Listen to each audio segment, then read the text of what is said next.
दोस्तों, इस कहानी का शीर्षक है मनहूस कौन। राजा कृष्णदेव राय के राज्य में चेलाराम नाम का एक व्यक्ति रहता था।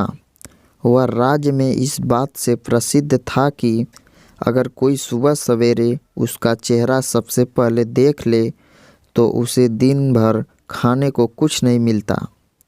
लोग उसे मनहूस कहकर पुकारते थे। बेचारा चेलाराम इस बात से दुखी तो होता, लेकिन फिर भी अपने काम में लगा रहता। एक दिन यह बात राजा के कानों तक जा पहुंची। राजा इस बात को सुनकर बहुत उत्सुक हुए। वह जानना चाहते थे कि क्या चेलाराम सच में इतना मनहूस है। अपनी इस उत्सुकता को दूर करने के लिए उन्होंने चेलाराम को महल में हाजिर होने का आदेश भिजवाया। दूसरी ओर चेलाराम इस बात से अनजान खुशी खुशी महल के लिए चल पड़ा। महल पहुंचने पर जब राजा ने उसे देखा तो वे सोचने लगे कि यह चेलाराम तो दूसरों की भांति सामान्य प्रतीत होता है। यह कैसे दूसरे लोगों के लिए मनहूस का कारण हो सकता है। इस बात को परखने के लिए उन्होंने आदेश दिया कि चेलाराम को उनके शयन कक्ष के सामने वाले कमरे में ठहराया जाए।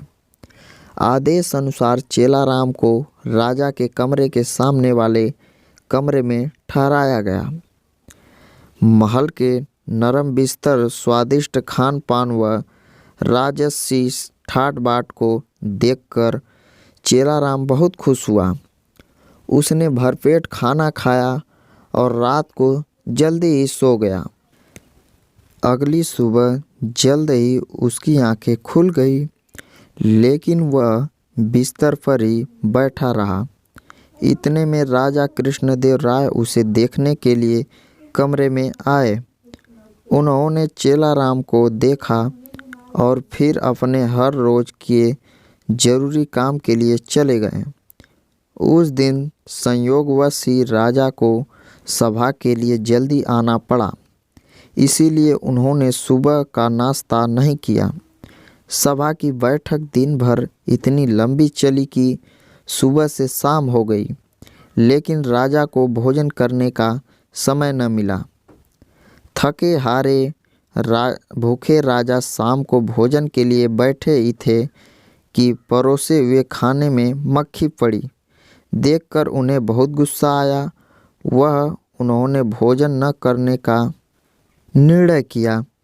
भूख व थकान से राजा का बुरा हाल तो था ही, ऐसे में गुस्से में आकर उन्होंने इस बात का दोषी चेलाराम को ठहराया। उन्होंने स्वीकार कर लिया कि वह एक मनहूस व्यक्ति है तथा जो कोई भी सुबह सुबह उसका चेहरा देख ले तो उसे दिन भर अन्न का एक निवाला भी नसीब नहीं होता। उन्होंने गुस्से में आकर चेलाराम को मृत्युदंड की सज़ा सुनाई और कहा कि ऐसे व्यक्ति को राज्य में जीने का कोई अधिकार नहीं है। जब यह बात चेलाराम को पता चली तो वह भागा भागा तेनालीराम के पास पहुंचा। उसे मालूम था कि इस सज़ा से उसे केवल तेनालीराम ही बचा सकते हैं। उसने उन्हें अपनी पूरी व्यथा सुनाई।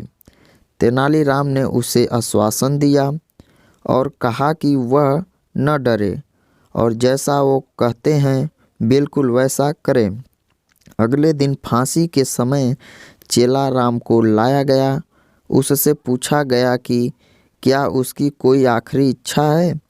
जवाब में चेलाराम ने कहा, हाँ, वह राजा समेत पूरी प्रजा के सामने कुछ कहने की अनुमति चाहता है। इतना सुनते ही सभा का ऐलान किया गया। जब चेलाराम सभा में पहुंचा तो राजा ने उससे पूछा, बोलो चेलाराम, तुम क्या कहने की अनुमति चाहते हो। चेलाराम बोला, महाराज, मैं केवल यह कहना चाहता हूँ कि अगर मैं इतना मनहूस हूँ कि जो कोई मुझे सुबह देख ले तो उसे दिन भर भोजन नहीं नसीब होता है। तो आप भी मेरी तरह एक मनहूस हैं। यह सुन सभी उपस्थित लोग भौचक्के रह गए और राजा की ओर देखने लगे। राजा ने भी क्रोधित स्वर में कहा, तुम्हारी ये मजाल, तुम ऐसी बात कैसे और किस आधार पर कह सकते हो? चेलाराम ने जवाब दिया, महाराज, उस दिन सुबह सबसे पहले मैंने भी आपका ही चेहरा देखा था और मुझे मृत्यु दंड की सज़ा सुनाई गई। इसका अर्थ तो ये हुआ कि आप भी मनहूस हैं।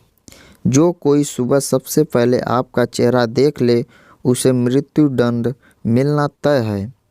चेलाराम की यह बात सुनकर महाराज का गुस्सा शांत हुआ और उन्हें यह एहसास हुआ कि चेलाराम निर्दोष है।